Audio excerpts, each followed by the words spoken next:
I tell them I've never been afraid to roll up these sleeves and put my hands in the plow. I tell them my students are flowers, and it's my job to see them grow into whatever Mother Nature's called them to be. I tell them my classroom is a botanical garden. It's a green space observatory. On Monday, we start with a seed, but on Friday, watch out because there might be a rainforest. I tell them I don't know all the answers, but I think the best gardeners don't either.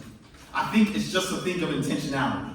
Some gardeners teach from a book, while others listen to how the soil breathes. Some gardeners think all students are a monolith, while the best gardeners relish the opportunity to meet each plant's individual needs. I tell them I do this because I grew up in spaces that were never invested in seeing me grow. I tell them I've been in schools that felt like food deserts, and classrooms that felt like wastelands, and teachers whose language was family, and racism being the native tongue which always happened to dance on the ears of black and brown students the most. I tell them, do you know what it feels like to be a black and brown student in a white education system?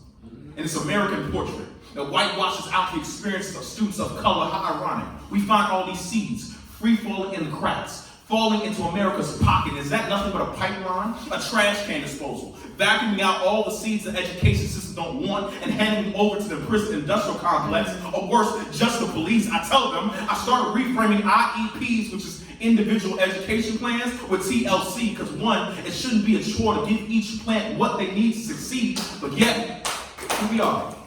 Out here marching in these streets, here we are. Out here protesting in front of these buildings, here we are. Enraged that some seeds are still falling between the cracks of the Department of Education, better known as the DOE. I know a student named Jasmine, who's been out of school way before online learning was a thing. She's been out of school way before COVID-19. She's been out of school for 4 years. And that's 4 years far too long in my book, and this poem ain't even a poem no more. It's a cry for justice, a demand that we see Jasmine and so many students like her as a garden, that we honor the seed that's in her heart, the rainforest in her palms, the river that's in her blood, because it's my responsibility as the teacher, right? Yes, and it's our responsibility as community members, right? Yes, and it's our responsibility to hold the Department of Education accountable and to make sure that these plants have everything, have every single thing that they need to finally